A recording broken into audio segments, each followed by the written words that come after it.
अस्सलामुअलैकुम viewers, welcome to my channel. आज हम बना रहे हैं चाट मसाला, जिसके लिए अदरक चाहिए। इस तरह से टाटरी चाहिए आधा टेबल स्पून, कुटी लाल मिर्च आधा टेबल स्पून, पीसी लाल मिर्च 1 टेबल स्पून, पिसा गरम मसाला आधा टेबल स्पून, सादा नमक है आधा टेबल स्पून, आधा टेबल स्पून पिसा काला नमक है, अजवाइन आधा टेबल स्पून, ज़ीरा है 2 टेबल स्पून, काली मिर्च जाएंगी 1 टेबल स्पून, साबित धनिया, सफ़ेद तेज़पत्ता, ये पिसे हुए मसाले हैं।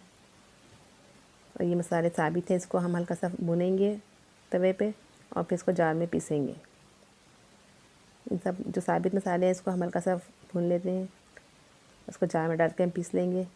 पिसे हुए गरम मसाले जो हैं, टाटरी, नमक, मिर्चें, सब चीज़ें शामिल करके इसको एक दफ़ा मशीन में चला के अब इसको हम छन्नी से छान लेंगे। इस तरह छान लेंगे। देखिए जो मोटा रह जाएगा उसको दोबारा हम मशीन में डाल के पीसेंगे। ये बारीक हमने छान लिया है। जो मोटा है इसको दोबारा छानेंगे, हम पीसेंगे मशीन में डाल के दोबारा। इसको दोबारा पीस लेंगे एक दफ़ा और। ये देखिए पीस चुका है। हम इसको बोतल में, जार में डाल लेंगे। अगर आपको हमारी रेसिपी अच्छी लग रही है तो हमारे चैनल को सब्सक्राइब करें, लाइक करें, शेयर करें। तो चिकन पाउडर भी शामिल कर देंगे, इससे जायका अच्छा हो जाएगा इसका। चाट मसाला घर में तैयार करें। चाट मसाला तो हर चीज़ में डलता है।